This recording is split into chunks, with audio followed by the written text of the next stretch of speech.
नमस्कार दोस्तों, 17 सितंबर 2021 की daily the Hindu editorial discussion में आपका स्वागत है। देखते हैं आज कौन कौन से आर्टिकल्स डिस्कस करेंगे। 4 आर्टिकल्स मैं आपके साथ डिस्कस करूंगा। पहला आर्टिकल ई श्रम को लेके है। Ministry of labour and employment ने ई श्रम लॉन्च किया 26 अगस्त 2021 को, जिसके through national database of unorganised workers बनाया जाएगा।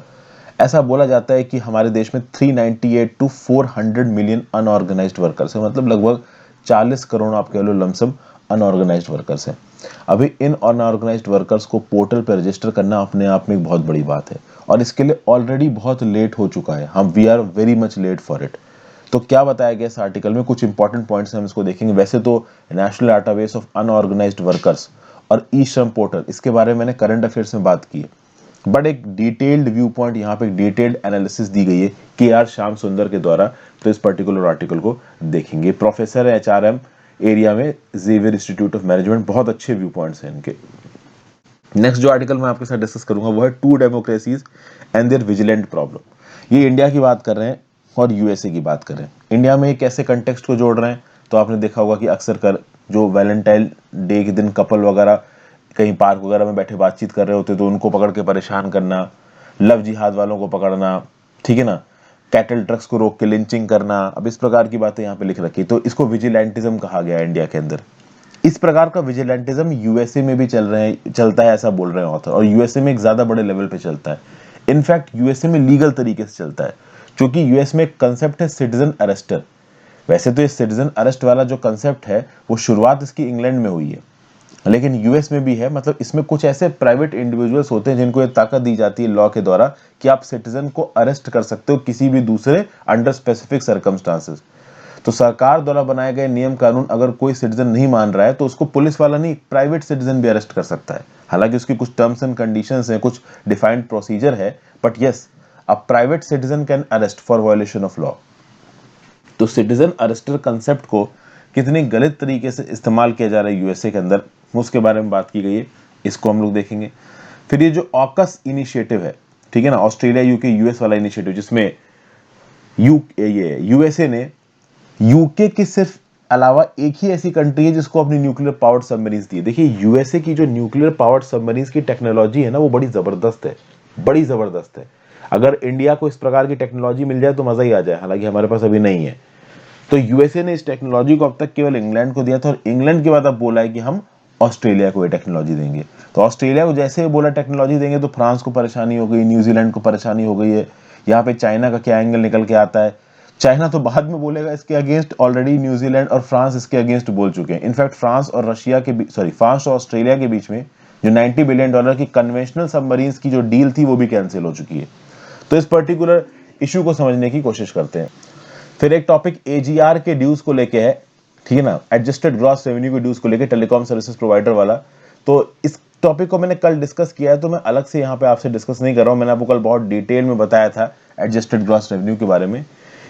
इसके अलावा एक और टॉपिक है जो कि मैं बोलूंगा कि आज बहुत ज्यादा इंपॉर्टेंट है, उससे मैं आपके साथ डिस्कस करने वाला। बीजेपी हाईकमांड स्टेट्स में कॉल शॉर्ट करती है, इसको क्या ही डिस्कस करना। वी शेप्ड रिकवरी की यहाँ पे बात की गई है। ये वी शेप्ड रिकवरी क्या बोल रही है, ओवरऑल हमारी इकोनॉमी के हालात क्या चल रहे हैं, इंटरनेशनल एस्टिमेट्स क्या हैं, उंगटाक की रिपोर्ट यहाँ क्या बोलती है, United Nations conference on trade and development, ठीक है ना। रिसेंटली अभी उंगटाक की रिपोर्ट आई और उसने बोला है कि जो इंडिया की ग्रोथ होगी ना इन 2021, वो होगी लगभग 7.2%, और जो ग्लोबल ग्रोथ होगी वो होगी 5.3%। तो इस उंगटाक की डाटा को हम लोग थोड़ा डेसिफर करने की कोशिश करते हैं। तो 4 आर्टिकल्स मैं आपके साथ डिस्कस करूंगा। उससे पहले अपने मेंबर्स का स्वागत कर लेते हैं, देखते हैं वो किसने किसने ज्वाइन किया है। तो प्रियांशु मिश्रा ने हमको ज्वाइन किया है। प्रियांशु मिश्रा का ये 4th month as a member. Welcome back Priyanshu, thank you so much for joining again. Recurrent joinings बहुत ज्यादा मदद करती है, तो once again thank you Priyanshu. Then Shantanu Patra ने हमको ज्वाइन किया। शांतनु पात्रा का ये 2nd month as a member. Welcome back Shantanu, thank you so much for joining. Recurrent joining है इनकी भी। आयुष परिहार ने हमको ज्वाइन किया है, इनका भी 2nd month as a member. Thank you so much Ayush, welcome to the channel. Then Diksha ने हमको ज्वाइन किया है। मनोरंजन नायक ने हमको ज्वाइन किया है। स्वप्निल तगवाले ने हमको ज्वाइन किया। स्वप्निल तगवाले का 4th month as a member. Welcome back Swapnil, thank you so much for joining. Recurrent members always very helpful, so once again thank you. फिर वॉलीबॉल स्पाइकर्स ने हमको ज्वाइन किया, द वॉलीबॉल स्पाइकर्स, तो welcome back the volleyball spikers. Next Krishna Kumar Gawande ने हमको join किया है, welcome Krishna. दीक्षिता दास ने हमको ज्वाइन किया है, मोहन दुबे ने हमको ज्वाइन किया है और विनीत कुमार ने हमको ज्वाइन किया है। तो Vineet Kumar, Mohan Dubey, then Dikshita Das, Krishna Kumar Gawande, the volleyball spikers, Swapnil Tagwale 4th month as a member, thank you so much, welcome back Swapnil. Manoranjan Nayak, Diksha, Ayush Parihar 2nd month as a member, welcome Ayush, thank you so much. Shantanu Patra 2nd month as a member, welcome Santanu, thank you so much. And Priyanshu Mishra 4th as a member, special thanks to you Priyanshu, 4th month as a member. So thank you all you guys and girls for joining and thank you for your consistent support. भाई members तो हमेशा ही helpful हैं, ये तो खैर मैं आपको बताता ही रहता हूँ। यहाँ पे बात करते हैं ई श्रम के बारे में। वीडियो पे लाइक का बटन ना दबाया हो तो लाइक का बटन दबा दीजिए। इंस्टाग्राम पे चाहे तो फॉलो कर सकते हैं, टेलीग्राम ग्रुप ज्वाइन कर लीजिए, हर चीज का लिंक नीचे दे रखा है। और अगर अब तक आपने सब्सक्राइब नहीं किया, फर्स्ट टाइम आया तो सब्सक्राइब कर लें।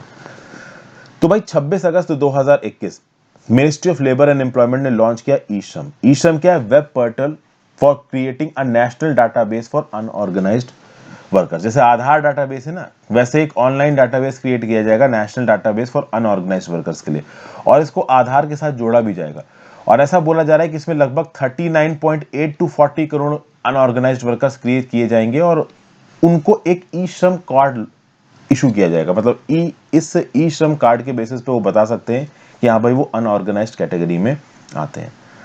अब आप देखिए कि ये चीज क्या जल्दी आ गई, बहुत लेट आई है ये चीज। Unorganised workers social security act को पास हुए लगभग 10 साल से ज्यादा हो चुके हैं। 2008 में आया था unorganised worker social security act, और उसमें लगभग कुछ इस प्रकार की चीज बनाने की बात की गई थी, लेकिन 10 साल से ज्यादा बीत गए हैं, हमने अब तक ऐसा कुछ नहीं किया है। इंटर स्टेट माइग्रेंट वर्कर्स की प्रॉब्लम के बारे में पिछले 40 साल से बात हो रही है, 4 डेकेड से बात हो रही है, और पिछले 4 डेकेड से अलग अलग एक्सपर्ट्स ने कुछ कुछ इस प्रकार के सजेशंस दिए कि हाँ भाई आप इस प्रकार का कोई पोर्टल बनाइए, लेकिन बनाने में बहुत ज़्यादा लेट हो गई। तो सबसे खास बात यहाँ पे ये है कि कहीं ना कहीं ये हमारी केंद्र की सरकार और राज्य की सरकार दोनों की नाकामयाबी है कि इतने लंबे समय के बाद कई बार सुप्रीम कोर्ट ने लताड़ा है कि भाई आप जल्दी से इस प्रकार का कोई डाटाबेस बनाइए। स्टेट गवर्नमेंट से और सेंट्रल गवर्नमेंट से दोनों से डिले हुआ है। कुछ स्टेट गवर्नमेंट्स ने इनिशिएटिव लिए हैं, फाइनली सेंट्रल गवर्नमेंट ने यहाँ पे ओवरऑल एक ऐसा डाटाबेस बनाने की बात की है। अब इस डाटाबेस को बनाने का क्रेडिट कोई भी सेंट्रल गवर्नमेंट नहीं ले सकती, ना ही यूनाइटेड प्रोग्रेसिव अलायंस की और ना ही करंट नेशनल डेमोक्रेटिक अलायंस की। कोई भी गवर्नमेंट इस बात का क्रेडिट नहीं ले सकती कि उन्होंने ई श्रम पोर्टल बनाया है, क्योंकि इस ई श्रम पोर्टल बनाने के लिए बहुत लंबे समय से डिमांड चल रही है, बहुत लंबे समय से एक्सपर्ट्स यहाँ पे बोल रहे हैं। सबसे खास बात यहाँ पे यह है कि अगर कुछ करना चाहिए तो यहाँ पे पॉलिटिकल क्लास को, हमारे पॉलिटिशियंस को, इनफॉर्मल वर्कर से माफी मांगनी चाहिए कि उन्होंने इस स्टेप को बहुत देर से लिया है। चलिए माफी तो क्या ठीक ही है, पॉलिटिकल क्लास तो अपनी तारीफ ही करेगा। अब बात करते हैं कि समझने की कोशिश करते हैं, यहाँ पे वर्कर को रजिस्टर करना छोटा मोटा टास्क नहीं है, बहुत बड़ा टास्क है। अभी जब ये ऑथर बता रहे हैं कि जब ये आर्टिकल लिख रहे थे, लगभग 6 लाख लोगों को यहाँ पे रजिस्टर किया गया है। और अगर आप 380 मिलियन वर्कर्स को रजिस्टर करने की बात कर रहे हो, तो अगर आपको 60 दिन में रजिस्टर पूरा करना है रजिस्ट्रेशन, तो एक दिन में आपको 6.33 मिलियन वर्कर्स को रजिस्टर करना पड़ेगा। और अगर आपको 90 दिन में रजिस्टर करना है पूरा इस 380 मिलियन वर्कर्स को, तो आपको 4.2 मिलियन वर्कर्स को एक दिन में रजिस्टर करना पड़ेगा। अब इतनी बड़ी क्वांटिटी में वर्कर्स को रजिस्टर कर पाना अपने आप में बहुत मुश्किल काम है, क्योंकि ये जो वर्कर्स हैं ये आप कह सकते हो वल्नरेबल लॉट है, और वल्नरेबल लॉट के पास बहुत प्रकार की चीजों की कमी होती है। इनके पास डिजिटल एक्सेस नहीं होता है, इनके पास उतनी अवेयरनेस नहीं होती कि भाई ई श्रम टाइप का पोर्टल आया, अपने आप को यहाँ पे रजिस्टर कर दो। जिस पर्टिकुलर एम्प्लॉयर के यहाँ पे ये काम कर रहे हैं, वो एम्प्लॉयर कितना फॉर्मल है, कितना इनफॉर्मल है, इनका रजिस्ट्रेशन कराएगा नहीं कराएगा, ये अपने आप में एक काफी कह सकते हैं ना विवादास्पद बात है। प्लस जो भी रजिस्ट्रेशन कराने से बेनिफिट है, जैसे एक बेनिफिट तो ये है कि अगर ई श्रम पोर्टल में ये वर्कर्स रजिस्टर करते हैं तो इनको 0.2 मिलियन रुपीस का, मतलब 2 लाख रुपीस का एक्सीडेंटल इंश्योरेंस मिलेगा। अब 2 लाख रुपए का एक्सीडेंटल इंश्योरेंस में बोलूंगा कि कोई बहुत बड़ा अमाउंट नहीं है, बट फिर भी ओवरऑल इस कोरोना वायरस की क्राइसिस रिडन सिचुएशन के लिए, और आप कह सकते हो मान लो कल को डेट में कोरोना वायरस खत्म भी हो जाता है, अगर इस प्रकार से सरकार के पास एक डाटा होगा अनऑर्गेनाइज्ड वर्कर्स का, तो सरकार कम से कम एक कोशिश तो कर सकती है कुछ करने के लिए। प्लस यहाँ पे एक और बात बोली गई है इस पर्टिकुलर आप कह सकते हो national database on unorganised worker को बनाने के लिए कि भाई जो भी एम्प्लॉयर्स हैं, जो एम्प्लॉयर्स भी इस समय पर वर्कर्स को हायर करके रखे हैं, चाहे फॉर्मल कैपेसिटी में चाहे इनफॉर्मल कैपेसिटी में, वो इस बात को इंश्योर करेंगे कि उनके वर्कर्स रजिस्टर करें। हालांकि एम्प्लॉयर्स के ऊपर इस प्रकार की कंडीशन डालना किस हद तक सही है, किस हद तक सही नहीं है, इसके ऊपर एक बड़ा सवाल है, सवालिया निशान है। रीजन बीइंग कि अगर एम्प्लॉयर्स वर्कर से काम करा रहे हैं और वर्कर मान लो ई श्रम पोर्टल में रजिस्टर नहीं कर रहा और सरकार बोल रही कि एम्प्लॉयर की रिस्पॉन्सिबिलिटी है कि उसका वर्कर ई श्रम पोर्टल में रजिस्टर करे, तो कल की डेट में अगर वो वर्कर रजिस्टर नहीं करते तो एम्प्लॉयर के ऊपर, मतलब जो नौकरी दे रहा है उसके ऊपर पीनल मेजर लगाया जा सकता है, उसके ऊपर कुछ पेनाल्टी लगाई जा सकती है। और अगर ऐसी कोई पेनाल्टी लगाई जाती है तो it will be hurting ease of doing business. Plus यहाँ पे एक और बड़ा कंसर्न, जब भी कोई बड़ा डाटाबेस बनाया जाता है तो डाटा सिक्योरिटी का कंसर्न तो आता ही है। अब ये गरीब लोग हैं, ये गरीब लोग बोलेंगे कि हमारा डाटा लेके तुम कर भी क्या लोगे। बहुत सारे यहाँ पे ये लोग बोलेंगे, देखिए जो अमीर लोग होते हैं, उन अमीर लोगों का डाटा सबके काम का होता है कि भाई ये परचेजिंग लॉट है, इसकी परचेजिंग पावर पैरिटी, ये चीजें खरीद सकता है। लेकिन जो गरीब लोग होते हैं उनके पास वैसे ही पैसा नहीं है, तो इनके मेगा साइज डाटाबेस की क्या वजह होगी, मतलब क्या जरूरत होगी। लेकिन फिर भी डाटा कंसर्न्स तो है। देखिए हैं तो वो भी इंडिया के इंडिविजुअल ना, है तो वो भी एक रिस्पेक्टेबल नागरिक इस कंट्री के, उनकी भी अपनी खुद की प्राइवेसी है। तो इन वर्कर्स का डाटा आप लेके डाटाबेस में स्टोर तो कर देते हो, लेकिन उस डाटा को किस प्रकार से केंद्र सरकार के द्वारा, किस प्रकार से राज्य सरकार के द्वारा इशू किया जाएगा, इसके लिए आप कह सकते हो कि कोई प्रॉपर नेशनल आर्किटेक्चर है नहीं। इनकी डाटा सिक्योरिटी कैसी होगी, उसका कोई भी लीगल फ्रेमवर्क अभी के लिए हमारे सामने नहीं है। प्लस यहाँ पे कुछ और बड़े बड़े इश्यूज भी हैं, जैसे फॉर एग्जांपल कि इस पर्टिकुलर अनऑर्गेनाइज्ड वर्कर की कैटेगरी में आएगा कौन कौन। बहुत सारे लोगों को यहाँ पे एक्सक्लूड कर दिया गया है, जैसे वो लोग जो एम्प्लॉय प्रोविडेंट फंड से कवर्ड है, वो लोग जो एम्प्लॉय स्टेट इंश्योरेंस स्कीम से कवर्ड है, उनको यहाँ पे एक्सक्लूड कर दिया गया है। वो अनऑर्गेनाइज्ड वर्कर की कैटेगरी में नहीं आ रहे हैं। ये बात बिल्कुल गलत है। अगर आप सोशल सिक्योरिटी कोड की बात करो तो जो हैजार्डस एस्टेब्लिशमेंट होते हैं ना, जहां पे कोई बहुत ही ट्रिकी काम हो रहा होता है, पटाखे बनाने का काम कह लो, केमिकल फैक्ट्रीज का काम कर लो, तो ये हैजार्डस जॉब्स हैं। अभी हैजार्डस जॉब्स में सोशल सिक्योरिटी कोड ये बोलता है कि किसी हैजार्डस कंपनी में अगर केवल एक वर्कर भी काम कर रहा है तो भी आप उसको रजिस्टर करेंगे under the social security code. अभी सोशल सिक्योरिटी कोड के अंदर ये वर्कर्स अगर रजिस्टर हो जाते हैं तो ये सोशल सिक्योरिटी कोड क्या बोलता है कि भाई हजार्डस एस्टेब्लिशमेंट जिन्होंने एक वर्कर भी केवल हायर किया है उसको सोशल सिक्योरिटी कोड के अंदर रजिस्टर करना है एम्प्लॉय स्टेट इंश्योरेंस स्कीम के अंदर।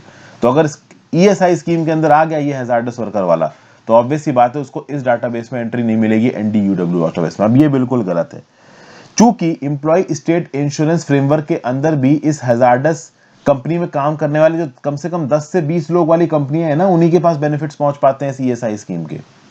तो बहुत सारे ऐसे पोटेंशियल लोग होंगे जो कि सिर्फ नाम के लिए, सिर्फ ऑन पेपर ही ESI scheme, employ state insurance scheme में कवर कर रहे होंगे, उनके पास कोई भी बेनिफिट नहीं होगा। तो उनको एनडीयूडब्ल्यू के बेनिफिट की जरूरत है, national database of unorganised workers के बेनिफिट की जरूरत है, जो उनको यहां नहीं मिल पाएगा। फिर एक और प्रॉब्लम बताई जा रही है national database for unorganised worker के अंदर, वो लोग, वो वर्कर्स जो 59 ईयर से ज्यादा के हैं वो national database on unorganised workers में इंक्लूड नहीं किए जाएंगे। तो एज के बेसिस पे भी यहां पे डिस्क्रिमिनेशन हो रहा है। तो वो लोग जो कि 59 ईयर से ज्यादा के हैं उनको अगर आप national database on unorganised workers में कवर नहीं करते हो तो it is definitely going to hurt their welfare. तो इस प्रकार की बहुत सी बातें यहाँ पे बताई जा रही हैं। सोशल सिक्योरिटी कोड की बात की जा रही है कि जो लोग भी एम्प्लॉय स्टेट मतलब ईएससी में कवर्ड है, ये मतलब ईएसआईसी है, एम्प्लॉय स्टेट इंश्योरेंस आप कह सकते हो कॉर्पोरेशन। तो जो लोग ईएसआईसी में कवर्ड हैं या फिर एम्प्लॉय प्रोविडेंट फंड जिनके पास ऑलरेडी हैं वो तो देखिए कवर नहीं होंगे, और उनका कवर होना सही भी है। समझिए, ESIC employ state insurance corporation और ईपीएफ एम्प्लॉय प्रोविडेंट फंड, इसके बेनिफिट्स केवल उन वर्कर्स के पास जाते हैं जो ऐसी एस्टैब्लिशमेंट में काम कर रहे हैं जहां पे कम से कम 10 या 20 वर्कर्स है, मिनिमम 10 वर्कर्स होने चाहिए। तो समझिए, हैजार्डस एस्टैब्लिशमेंट अगर कोई ऐसा है जहां पे काम करने वाले वर्कर्स 10 से कम है, वो ऑटोमेटिकली उनको यहां पे बेनिफिट नहीं मिल पाएगा। प्लस केवल वो कंपनी जहां पे कम से कम 10 या कम से कम 20 वर्कर्स हैं उनको ही ईएसआईसी और ईपीएफ के बेनिफिट्स मिलते हैं। तो इसीलिए ऐसा बोला जा रहा है कि जिन वर्कर्स को इस प्रकार के बेनिफिट्स ऑन ग्राउंड पे नहीं मिल पा रहे हैं, कम से कम उसको तो आप एनडीयूडब्ल्यू में लेके आओ। लेकिन यहां पे बहुत सारे लोग पोटेंशियली एक्सक्लूड हो जाएंगे, ऐसा बोला जा रहा है। कई वर्कर्स के पास आधार सीडेड मोबाइल भी नहीं है, स्मार्टफोन भी नहीं है, तो वो नेचुरली यहाँ पे एक्सक्लूड होने वाले हैं। आधार सीडिंग अपने आप में कंट्रोवर्शियल टॉपिक है। नॉर्थ ईस्टर्न रीजन में बहुत सारे ऐसे वर्कर्स हैं जो अपनी आधार सीडिंग नहीं करवाना चाहते हैं, अब वो एक बिल्कुल ही अलग इशू है। सरकार की तरफ से यहाँ पे मैंडेटरी रिक्वायरमेंट है कि national database on unorganised workers में आना है, तो आधार सीडिंग ऑब्वियस सी बात है जरूरी हो जाएगी, और अगर आधार सीडिंग आपकी नहीं हुई है तो पोटेंशियल बेनिफिट से आप एक्सक्लूड हो सकते हो। तो ये सब कुछ आप कह सकते हैं जेन्युइन कंसर्न्स यहाँ पे निकल के आ रहे हैं, ठीक है। प्लस यहाँ पे कुछ और बातें बोली गई हैं। अपने आप में इन अनऑर्गेनाइज्ड वर्कर्स को आइडेंटिफाई करना मुश्किल होता है। ये अनऑर्गेनाइज्ड वर्कर्स कभी ऑर्गेनाइज्ड कैटेगरी में आ जाते हैं, कभी अनऑर्गेनाइज्ड कैटेगरी में आ जाते हैं। जैसे कि फॉर एग्जांपल पहले क्या था, कोरोना से पहले बहुत सारे लोग नौकरियां कर रहे थे। कोरोना के बाद जब नौकरियां चली गई तो वो उबर और आपकी ओला टैक्सी चलाने लगे, स्विगी के डिलीवरी एम्प्लॉय बन गए, जोमेटो के डिलीवरी एम्प्लॉय बन गए। तो इस प्रकार के भी लोग हैं जो कि कल की डेट में कभी भी आप कह सकते हो फॉर्मल एम्प्लॉयमेंट में स्विच कर सकते हैं और फिर फॉर्मल एम्प्लॉयमेंट से वापस आ सकते हैं आपके इनफॉर्मल एम्प्लॉयमेंट में। तो इस प्रकार के लोगों को भी ट्रैक करने की कोई ना कोई सुविधा होनी चाहिए। तो किसी ने एक बार अगर कोई फॉर्मल जॉब कर ली तो उसको आपने परमानेंटली बेनिफिट से एक्सक्लूड कर दिया, ये बिल्कुल भी सही नहीं है। अनऑर्गेनाइज्ड वर्कर्स की आइडेंटिटी को आइडेंटिफाई करना यहाँ पे बहुत ज्यादा जरूरी हो जाता है, ठीक है। और ये जो ministry of labour and employment है, इसने डेफिनेटली गिग प्लेटफॉर्म वर्कर्स को अपने यहाँ पे जोड़ रखा है। हालांकि बात यहाँ पे ये है कि जो गिग प्लेटफॉर्म वर्कर्स होते हैं, वो जो 3 लेबर कोड्स आए हैं, 3 लेबर कोड्स के अंदर जो अनऑर्गेनाइज्ड लेबर की जो डेफिनेशन है, उसमें वो गिग प्लेटफॉर्म वर्कर्स इंक्लूडेड होंगे या नहीं होंगे, इस बारे में कोई ज्यादा जानकारी स्पेसिफिकली हमारे पास है नहीं। जैसे कि अगर आप सोशल सिक्योरिटी कोड को देखो, सोशल सिक्योरिटी कोड के सेक्शन 2 में क्या बताया गया है, सेक्शन 2 क्लॉज 86 में क्या बताया गया है कि भाई अनऑर्गेनाइज्ड वर्कर की कैटेगरी में सेल्फ एम्प्लॉयड और वेज वर्कर्स, इनको तो इंक्लूड किया गया है, लेकिन कहीं पे भी ये क्लियरली नहीं लिखा है कि गिग और प्लेटफॉर्म वर्कर्स भी इसमें रजिस्टर किए जाएंगे कि नहीं किए जाएंगे। समझिए बात को। अगर आप सोशल सिक्योरिटी कोड के सेक्शन 2 क्लॉज 86 को देखते हो, ये याद रखना, सेक्शन 2 क्लॉज 86, मेरी सॉरी राइटिंग बहुत है, S2 ब्रैकेट में 86, राइटिंग बहुत ही गंदी यार, क्या करूंगा। तो social security code section 2 clause 86 के अंदर सेल्फ एम्प्लॉयड और वेज वर्कर्स को कवर किया गया है, ठीक है भाई। लेकिन ये कहीं क्लियरली नहीं लिखा है कि गिग और प्लेटफॉर्म वर्कर्स भी यहां पे आएंगे। तो ओला ड्राइवर्स, स्विगी प्लेटफॉर्म के वर्कर्स, ये पूरी तरीके से सोशल सिक्योरिटी कोड के अंदर आ रहे हैं या नहीं आ रहे हैं, ये पता नहीं है, ये क्लियर नहीं, ठीक है। तो इनका रजिस्ट्रेशन प्रॉपर तरीके से हो पाएगा या नहीं हो पाएगा, ये एक बड़ा सवाल है। हालांकि देखिए, अब ऑथर्स लोगों की ये काम होता है कि वो गलतियां ढूंढें। आगे आने वाले समय में इन लोगों को भी इंक्लूड कर दिया जाएगा, ये बात बिल्कुल तय है, ठीक है। धीरे धीरे करके देखिए, अब सोशल सिक्योरिटी कोड आया है, उसमें अनऑर्गेनाइज्ड वर्कर्स लिखे हुए हैं कि हाँ भाई ये आपके ये क्या नाम से सेल्फ एम्प्लॉयड होंगे, वेज वर्कर्स होंगे। जैसे जैसे सरकार के ऊपर प्रेशर पड़ेगा, सरकार बहुत सारे लोगों को इस बेनिफिट स्कीम में इंक्लूड करेगी। धीरे धीरे करके इंप्रूवमेंट होता है चीजों में। एक और प्रॉब्लम बताई जा रही है कि रजिस्ट्रेशन के पोर्टल को चलाना अपने आप में बहुत ज्यादा जरूरी है। जैसे फॉर एग्जांपल, ये जो महाराष्ट्र स्टेट में सर्वर था आपका NDUW को रजिस्टर करने का, ये सर्वर कुछ दिनों से बंद पड़ा हुआ है। ओके, तो मान लो ऐसा कोई वर्कर है जो कि आप कह लो इनफॉर्मल वर्कर है, अनऑर्गेनाइज्ड वर्कर है, दिहाड़ी मजदूर है, तो वो एक बार अपने आप को रजिस्टर करने के लिए जाएगा, और मान लो 1-2 बार रजिस्टर हो गया उसका तो हो गया, नहीं हुआ तो वो बार बार नहीं जाने वाला है, क्योंकि इन लोगों के पास ऊपर बहुत प्रेशर होता है। सुबह सुबह जाके खड़े हो जाना, दिहाड़ी के लिए दिन के बेसिस पे काम बन जाए, शाम तक कुछ ऐसे बन जाए कि घर वाले खाना खा लें, ये लोग वैसे ही बहुत परेशान हैं। तो ये लोग उस प्रकार के लोग नहीं है कि यूपीएससी के एस्पिरेंट कैंडिडेट हैं तो यूपीएससी का फॉर्म एक बार नहीं भर रहा है तो 4 बार भरे चले जा रहे हैं, नहीं, इनके साथ ऐसा नहीं है। ये 1-2 बार ही कोशिश करेंगे, उसके बाद कोशिश नहीं करेंगे। उसमें भी 1-2 बार भी लोग मुश्किल से ही जाएंगे, क्योंकि बहुत सारे लोगों के अंदर तो अवेयरनेस ही नहीं होगी। तो यहाँ पे सोशल डायलॉग जरूरी है बहुत अलग अलग स्टेक होल्डर्स के साथ। ट्रेड यूनियंस को मैसिव डिसेमिनेशन एक्सरसाइजेस चलानी पड़ेंगी, जिससे इंफॉर्मेशन पहुंचाई जा सके लोगों तक, अलग अलग मीडियाज के थ्रू, उनकी भाषा में कि आइए और आप अपने आप को ओवरऑल इस ई श्रम पोर्टल में रजिस्टर करवाइए। ग्रीवेंस रिडर्सल मैकेनिज्म होने चाहिए यहाँ पे। मिडिल सर्विसेज एजेंसीज के जो करप्शन होता है ना, कि ओवरऑल ई श्रम कार्ड्स को छापने में वो बीच में पैसा मांग रहे हैं, करप्शन कर रहे हैं, ये सब नहीं होना चाहिए। तो पता चला वर्कर ने रजिस्टर किया और जिस एजेंसी को ई श्रम कार्ड छापने का ठेका दिया गया है वो बीच में करप्शन कर रहा है, तो ये सब चीजें यहाँ पे नहीं होनी चाहिए। इसके रिस्पेक्ट में यहाँ पे ये आर्टिकल दिया गया। आई होप आपको कुछ ना कुछ यूजफुल पॉइंट्स यहाँ पे जरूर जानने को मिले होंगे। नेक्स्ट बात करते हैं two democracies and their vigilant problem. While in India the word spells bad news, in the US as seen as Texas, the citizen arrester seems hardly diminished. तो जैसा कि मैंने बताया, अगर आप इंडिया की बात करो तो इंडिया में आप कह सकते हो कि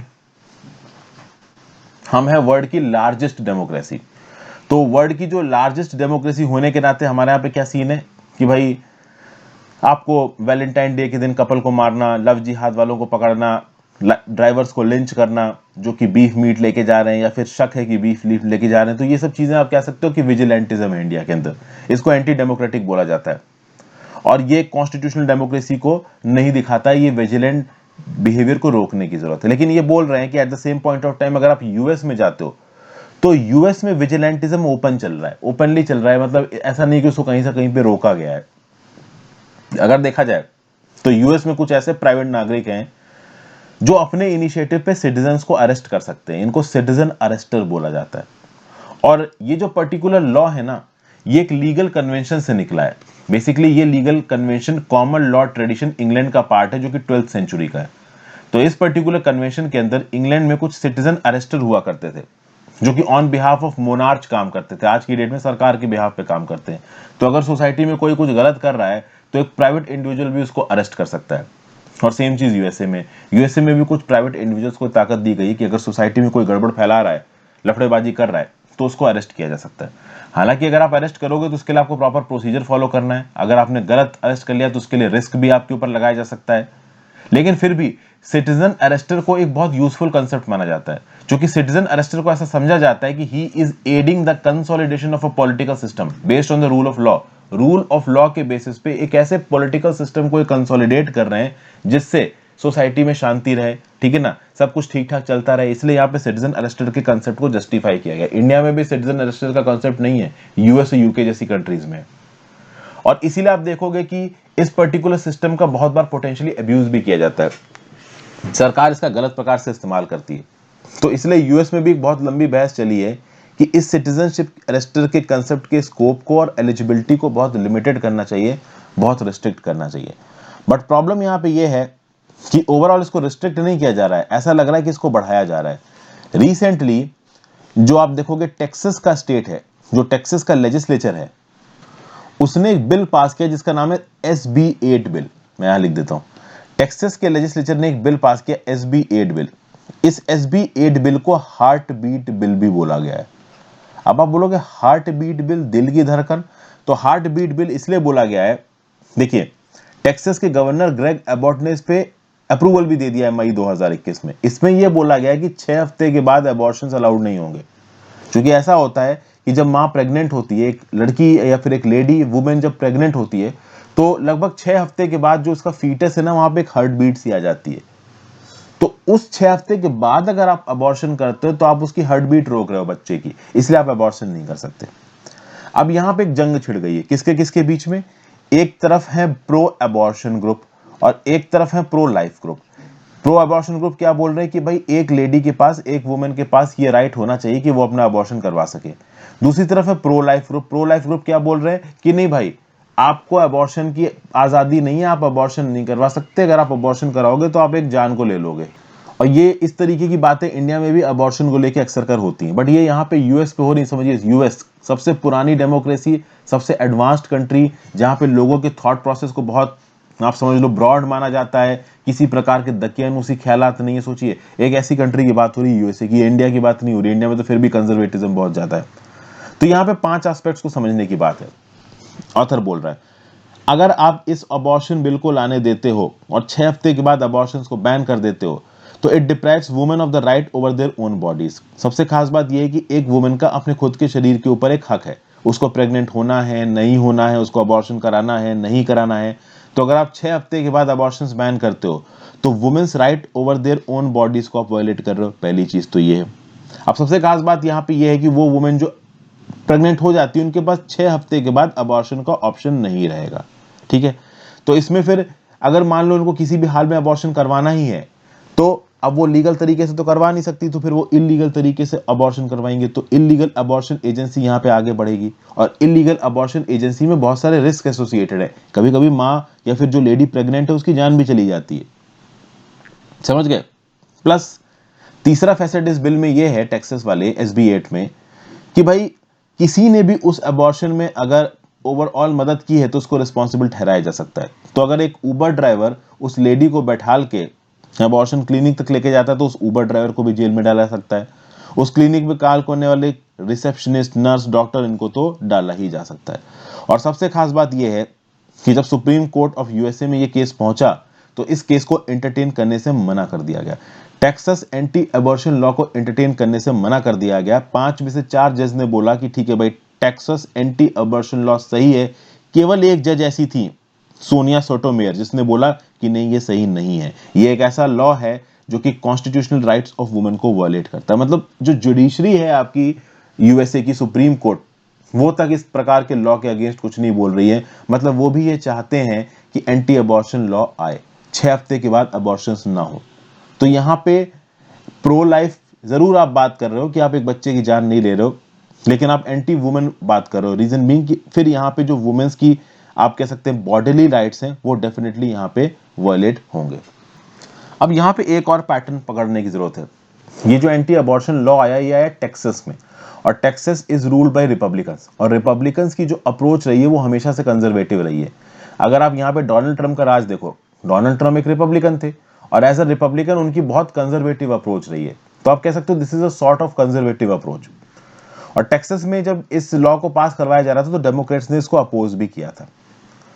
तो कुल मिला के यहाँ पे एक डेमोक्रेट्स वर्सेस रिपब्लिकन वाला जो व्यू पॉइंट है वो भी निकल के आता है। सबसे खास बात यहाँ पे ये कि एथिकल और लीगल इश्यूज। बात यह है कि मान लीजिए इस एंटी अबॉर्शन बिल के थ्रू जो भी नियम कानून इंट्रोड्यूस किए गए हैं, इनको कोई वायलेट करता है तो उसके लिए अरेस्ट केवल पुलिस नहीं करेगी, सिटीजन अरेस्टर भी अरेस्ट कर सकता है। तो अगर कोई भी ऐसी लेडी जिसका प्रेगनेंसी 6 हफ्ते से ज्यादा का हो गया है और उसका अबॉर्शन होता है, तो ऐसे केसेस में जिसने भी उस अबॉर्शन में एक रोल प्ले किया है उसको सिटीजन अरेस्टर अरेस्ट कर सकता है। पुलिस नहीं अरेस्ट करेगी, सिटीजन अरेस्टर, एक प्राइवेट आदमी सिविल ड्रेस में आपके सामने आएगा और तुरंत आपको अरेस्ट कर लेगा, आपको पता भी नहीं चलेगा। तो एक तो ये केस आया है SB 8 केस। एक और केस है जिसका नाम है आप कह लो कि SB 1 केस।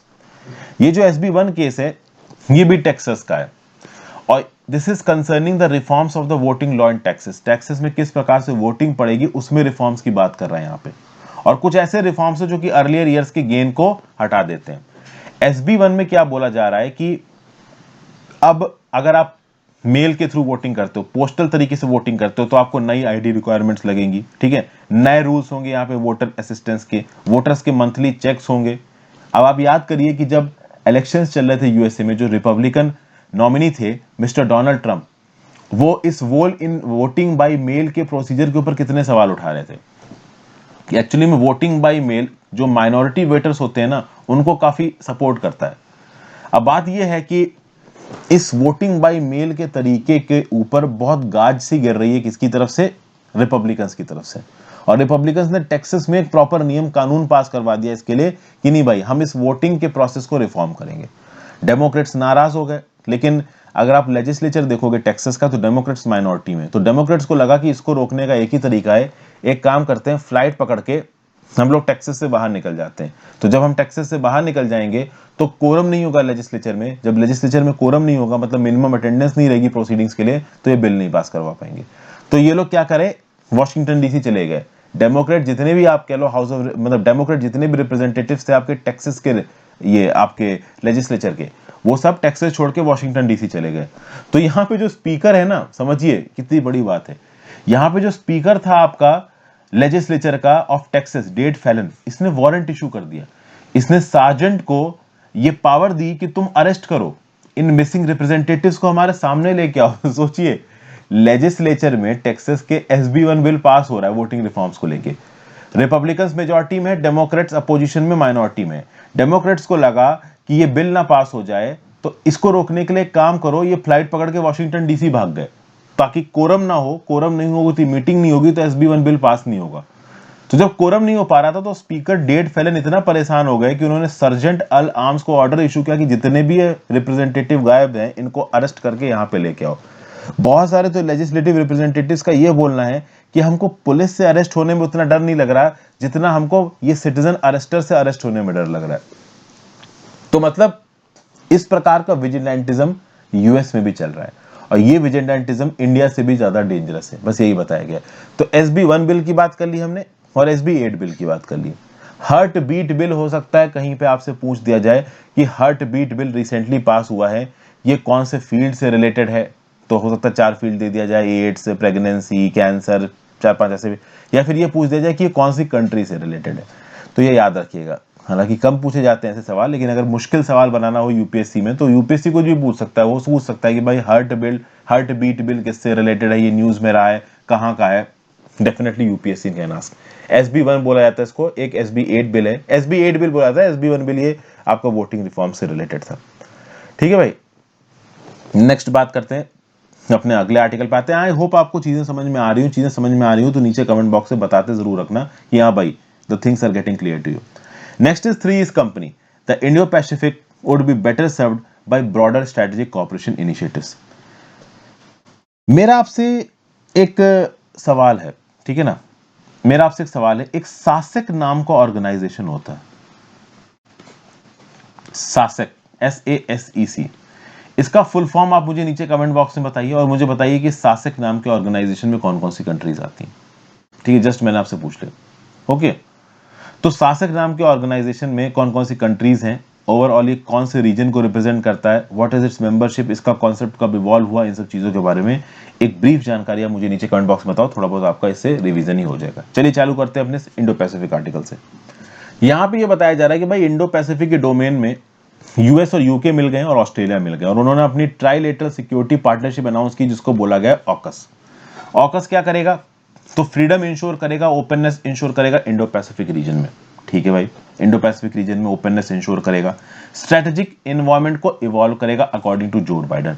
इसके 2 डायमेंशंस हैं। पहला, that it complement several pre existing similar arrangements for the region. जैसे कि जो पहले 5 आइज इंटेलिजेंस कॉपरेशन इनिशिएटिव चल रहा था, 5 आइज इंटेलिजेंस कॉपरेशन इनिशिएटिव में कौन कौन सी कंट्रीज हैं नीचे कमेंट बॉक्स में बताओ, पहले बता चुका हूं। फिर एशियान का इनिशिएटिव, क्वाड का इनिशिएटिव, तो ऑलरेडी ये इनिशिएटिव्स चल रहे हैं इंडो पैसिफिक को सिक्योर बनाने के लिए। इस इंडो पैसिफिक को सिक्योर बनाने के लिए यहां पे एक और इनिशिएटिव लाया गया है, किसके द्वारा, ऑकस।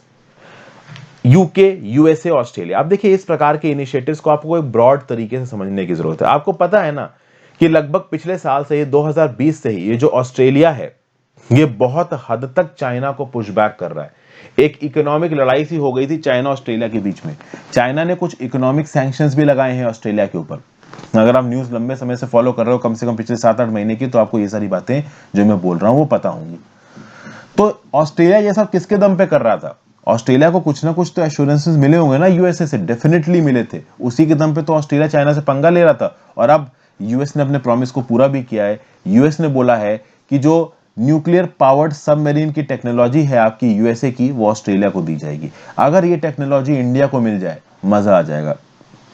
हालांकि अभी तक ये टेक्नोलॉजी यूएसए के अलावा केवल यूके के पास थी, अब ये ऑस्ट्रेलिया के पास भी जाएगी। हो सकता है आगे आने वाले 5 से 6 सालों में इंडिया के पास अगर ये टेक्नोलॉजी आ जाती है, this will be definitely a moral booster for India.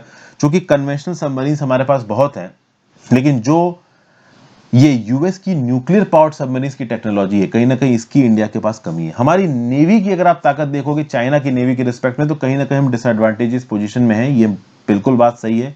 तो अगर यूएसए हमको टेक्नोलॉजिकली सपोर्ट करता है, it will be win win situation. हालांकि यहां पे बात हो रही है ऑकस की। तो अब यहां पे अमेरिका की मदद से ऑस्ट्रेलिया न्यूक्लियर पावर्ड सबमरीन्स को बनाएगा 18 महीनों के अंदर अंदर। और लीगली ये हो सकता है क्योंकि ऑस्ट्रेलिया ने न्यूक्लियर नॉन प्रोलिफरेशन ट्रीटी को साइन कर रखा है। हालांकि आपको समझना पड़ेगा कि यहां पे सेंसिटिव टेक्नोलॉजी ट्रांसफर की, जो आप कह सकते हो ये ओवरऑल जो टेक्नोलॉजी है वो ट्रांसफर की जा रही है। मतलब देखिए समझिए, न्यूक्लियर पावर्ड सबमरीन यूएसए बना के देगा ऑस्ट्रेलिया को, ऑस्ट्रेलिया के पास भी कैपेबिलिटी आएगी कि वो न्यूक्लियर पावर्ड सबमरीन बनाएंगे। लेकिन इस न्यूक्लियर पावर्ड सबमरीन के अंदर लगने वाले न्यूक्लियर वेपन नहीं दे रहा है यूएसए, ये याद रखिएगा। वो केवल आपको न्यूक्लियर पावर्ड सबमरीन दे रहा है। उसके अंदर न्यूक्लियर वेपन लगा के नहीं देगा आपका यूएसए। कल की डेट में ऑस्ट्रेलिया और चाइना की जंग हो जाती है तो एक अलग बात है कि यूएसए उसके अंदर न्यूक्लियर वेपन्स लगा दे, लेकिन अभी के लिए न्यूक्लियर पावर्ड सबमरीन है, जो बाइडेन ने भी इस बात को क्लियर किया है कि भाई उसमें न्यूक्लियर वेपन्स नहीं है, वो होंगी कन्वेंशनल आर्म्ड सबमरीन्स, बट उसके अंदर टेक्नोलॉजी है कि समय आने पर जरूरत के हिसाब से न्यूक्लियर वेपन लगाए जा सकते हैं। हालांकि इस अनाउंसमेंट के बाद बहुत सारी कंट्रीज की जल गई है, उसमें से एक कंट्री है न्यूजीलैंड। न्यूजीलैंड की प्राइम मिनिस्टर जैकिंडा आर्डन ने यह डिक्लेयर किया है कि भाई उनकी कंट्री की जो 1984 न्यूक्लियर फ्री जोन पॉलिसी है उसके मुताबिक अब वो ऑस्ट्रेलिया की न्यूक्लियर पावर्ड सबमरीन्स को अपने टेरिटोरियल वाटर्स में अलाउ नहीं करेंगे। अब समझिए, न्यूजीलैंड जैसी कंट्रीज की अगर आप बात करोगे ना, वो इतने ज्यादा सेक्लूडेड है ना कि वो अफोर्ड कर सकते हैं चीजों को देखना। जैसे फॉर एग्जाम्पल, अगर मान लो ये इंडिया है, ये इक्वेटर है, यहाँ ऑस्ट्रेलिया है, यहाँ न्यूजीलैंड है, पूरी दुनिया से कटा हुआ है न्यूजीलैंड, तो उनको कोई प्रॉब्लम ही नहीं है। वो अपने नियम कानून बताते रहते हैं कि हाँ भाई हमारे यहाँ पे न्यूक्लियर पावर्ड सबमरीन मत लेके जाना। इंडिया तो इतने खतरनाक एनवायरनमेंट में रहता है, पता नहीं हमारे एक्सक्लूसिव इकोनॉमिक जोन में कितनी चाइना की न्यूक्लियर पावर्ड सबमरीन घूम रही हूँ। तो न्यूजीलैंड जैसी कंट्रीज जो है ना, न्यूजीलैंड ऑस्ट्रेलिया जैसी कंट्रीज खतरे से बहुत बाहर है, डेंजरस इलाकों से बहुत दूर है। और इंडिया जैसी जो कंट्रीज है वो तो बिल्कुल मुसीबत के बगल में है, अफगानिस्तान, पाकिस्तान, चाइना सब बगले में लगे हुए हैं। चलो खैर वो एक अलग बात है। तो खास बात ये भी है कि चलो ठीक है, न्यूजीलैंड ने बोल दिया कि हमारी 1984 की न्यूक्लियर फ्री पॉलिसी के चलते भाई हमारे टेरिटोरियल वाटर से मत आना, ठीक है, एक बात ही हो गई। मेन जो यहाँ पे आप कह सकते हो ऑब्जेक्टिव है इसको बनाने का, वो ये है कि यूएस, यूके और ऑस्ट्रेलिया मिलकर चाइना को पुशबैक करेंगे। एक और बात यहाँ पे, फ्रांस भी यहाँ पे नाराज हो गया। फ्रांस इस पर्टिकुलर डील से नाराज है और इसीलिए ऑस्ट्रेलिया और फ्रांस के बीच में जो $90 बिलियन की कन्वेंशनल सबमरीन की जो डील हुई थी वो अब कैंसिल हो चुकी है। तो फ्रांस जो कन्वेंशनल सबमरीन अब ऑस्ट्रेलिया को देने वाला था वो अब नहीं देगा। बहरहाल अब चाहिए भी नहीं होंगी, अब तो भाई यूएसए की न्यूक्लियर पावर मिल रही तो कन्वेंशनल का क्या ही करेंगे। फिर यहाँ पे ओवरऑल साउथ चाइना सी में कितना ऑस्ट्रेलिया पुशबैक कर सकता है, ऑस्ट्रेलिया की स्ट्रेटेजिक कैपेबिलिटीज को बढ़ाना ये बहुत ज्यादा जरूरी होता है। और प्लस सबसे खास बात ये भी है, चाइना मिलिट्री कोअर्शन करता है और दुनिया भर की कंट्रीज में अब ये डाउट आ गया है कि चाइना के कोअर्शन के अगेंस्ट यूएसए कितनी मदद करेगा। तो इस प्रकार के एक इनिशिएटिव के थ्रू जो बाइडेन पूरी दुनिया को सिग्नल भेज रहे हैं कि हम अपनी अलाइड कंट्रीज के साथ खड़े हुए हैं, हम उनकी मदद करेंगे, हम उनको कहीं पे भी अकेला छोड़ने वाले नहीं है। और इस प्रकार के बहुत से इनिशिएटिव्स यूएस साइमल्टेनियसली लेने की कोशिश करेगा, इंडिया के साथ, जापान के साथ, साउथ कोरिया के साथ, इन सब चीज़ों के साथ भी आप देखोगे कि यूएस आगे आने वाले समय में मिलिट्री इंगेजमेंट करेगा। कितने डीप मिलिट्री इंगेजमेंट्स होंगे, कितनी अपनी टेक्नोलॉजी यूएसए इन कंट्रीज को देगा, that is to be seen, वो आगे आने वाले समय में ही पता चलेगा। और अपने फाइनल आर्टिकल पे चलते हैं। Building a resilient economy, resilience at the national level can only be delivered through public investment.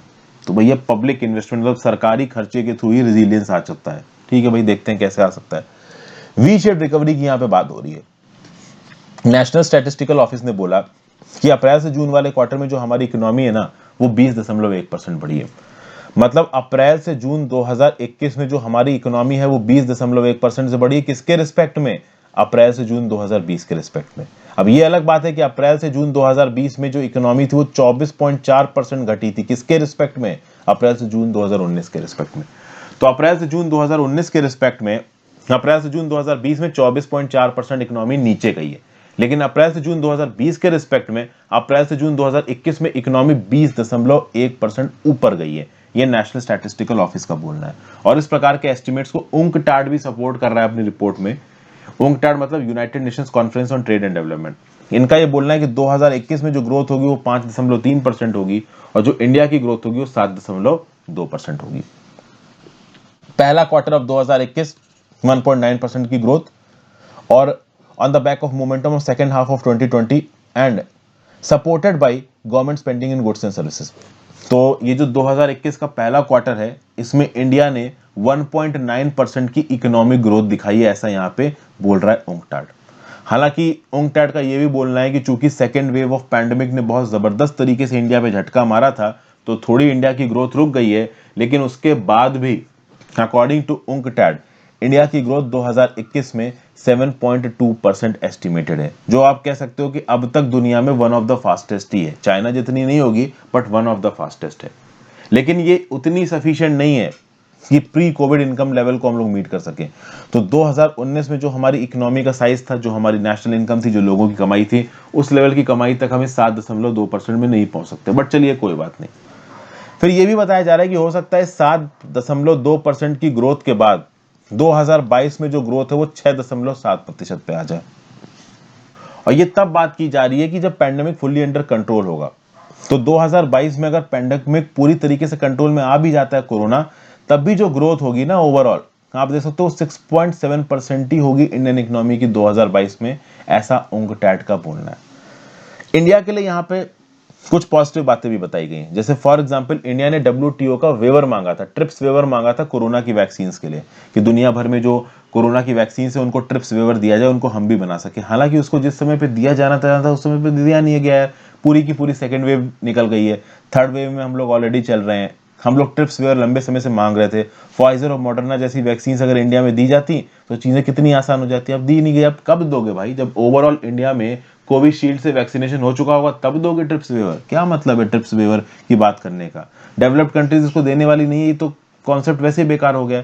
ये अलग बात है कि अब कोरोना की वैक्सीन को फिर से रीमेक करके एक नया ही कोई मिक्सचर लाके नई प्रकार की वैक्सीन दी जाए तो बात अलग है, फिर ये ट्रिप्स वेवर वाली जो डेफिनेशन है ये फिर से एक्टिव हो जाएगी। बट बात यह है कि ट्रिप्स वेवर जैसी चीजें अर्जेंट बेसिस पे दी जाती है। इतने लोग मर गए सेकेंड वेव के दौरान पूरी दुनिया में, लेकिन इन कंपनीज को अपने प्रॉफिट से ज्यादा मतलब था, तो किसी भी प्रकार का ट्रिप्स वेवर दिया नहीं गया। तो उनका रिपोर्ट में लिखा है कि हम ट्रिप्स वेवर के फेवर में हैं, हालांकि लिखने से देखिए कुछ होता नहीं है। ठीक है, अच्छा वेवर की जरूरत है क्यों है? क्योंकि नॉर्दर्न गवर्नमेंट की तरफ से पैसा भी नहीं निकल रहा है। मान लो ट्रिप्स वेवर नहीं दे रही है ये बड़ी बड़ी कंपनीज, तो ये जो यूएस और यूरोप जैसी कंट्रीज है खूब सारा पैसा दे दें डेवलपिंग कंट्रीज को अपना ये वैक्सीनेशन कराने के लिए, वो भी नहीं निकल के आ रहा है। तो कुल मिला के यहाँ पे इनिक्विटी बहुत बढ़ने वाली है। क्योंकि क्या है कि जो डेवलप्ड कंट्रीज है इन्होंने तो अपना वैक्सीनेशन करके अपनी इकोनॉमी को ठीक ठाक खोल दिया है, लेकिन ये जो ओवरऑल अंडर डेवलप्ड वर्ल्ड है ये अभी भी काफी हद तक पिछड़ा हुआ है।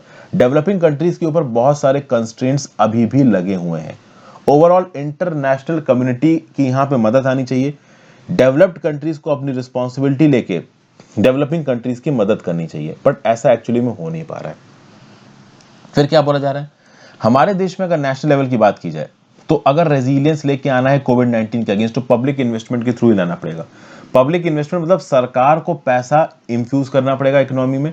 सरकार को ओवरऑल ये कोरोना के वैक्सीनेशन का पूरा खर्चा बढ़ाना पड़ेगा। पब्लिक सेक्टर को सारे रिसोर्सेज अवेलेबल कराने पड़ेंगे इन्वेस्टमेंट के लिए। जितनी भी सर्विसेज हैं, जितनी भी ओवरऑल इकोनॉमी में ये जो मंदी आई है इसको फिर से रिसर्च करने की जो ओवरऑल एक चैलेंज है, ये पूरा किसको करना पड़ेगा? ये सरकार को करना पड़ेगा। ऐसा यहाँ पे बोला है किसने? उंगटाट की रिपोर्ट में।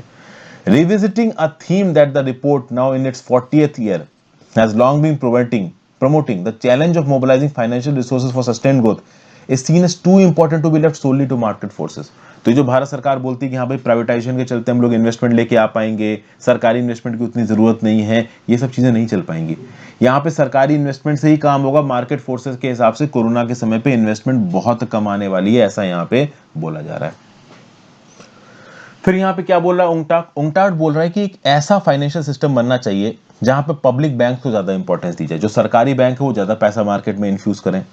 बहुत जरूरत से ज्यादा बड़े बैंक ना बने, क्योंकि बहुत जरूरत से ज्यादा बड़े बैंक जब बन जाते हैं, अगर वो फेल हो जाते हैं तो पूरी की पूरी इकोनॉमिक गर्त में चली जाती है। सरकार का रेगुलेटरी ओवरसाइट ज्यादा नहीं होना चाहिए, ये खुले दिल से पैसा बांट सके। ठीक है ना?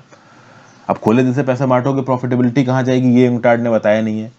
ओवरऑल स्पेकुलेशन कम होगा, हेल्थियर इन्वेस्टमेंट क्लाइमेट होगा। मतलब अगर public sector banks proactively involve होते हैं, खूब सारा पैसा इकोनॉमी में इन्फ्यूज करते हैं, बहुत ज्यादा बड़े बैंक आप नहीं बनवाते हो, सरकार एक लिमिट से ज्यादा रिस्ट्रिक्शंस नहीं लगाती है अपने रेगुलेटरी ओवरसाइट में, तब आप यहां पे कह सकते हो कि ओवरऑल हम चीजों को सुधार सकते हैं। फिर यह भी बोला जा रहा है कि आप वर्कर्स की वेजेस मत काटो। अगर आप वर्कर्स की वेजेस काटोगे तो ओवरऑल डिमांड घटेगी, क्योंकि अगर इस कोरोना के पैंडेमिक के समय पे पैसा कम होने की वजह से वर्कर्स की वेजेस काटी जाती हैं तो उससे घटेगी डिमांड, और जब डिमांड घटेगी तो ओवरऑल कॉम्पिटिटिवनेस और इन्वेस्टमेंट भी घटेगा।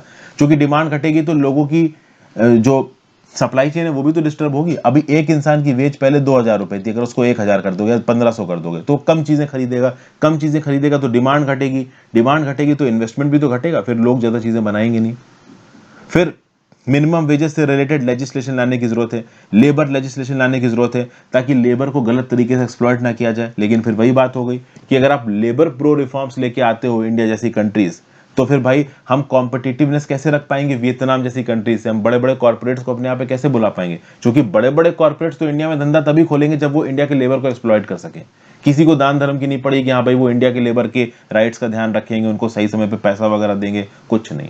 हम बस compete कर रहे हैं वियतनाम जैसी कंट्रीज के साथ, जो कि टोटलिटेरियन कंट्रीज हैं, चाइना जैसी कंट्रीज का टोटलिटेरियन कंट्रीज हैं, वहां पे कोई लेबर राइट नहीं है, मल्टीनेशनल कंपनीज आती हैं, अपना धंधा खोलती है, अपने हिसाब से काम करती हैं, कोई रोक टोक नहीं होती उनके ऊपर। इस प्रकार की रोक टोक ना करने की जो आप कह सकते हो एक मुहिम है, वो भारत सरकार ने भी छोड़ी, ताकि बड़ी बड़ी मल्टीनेशनल कंपनीज हमारे यहाँ पे भी आए।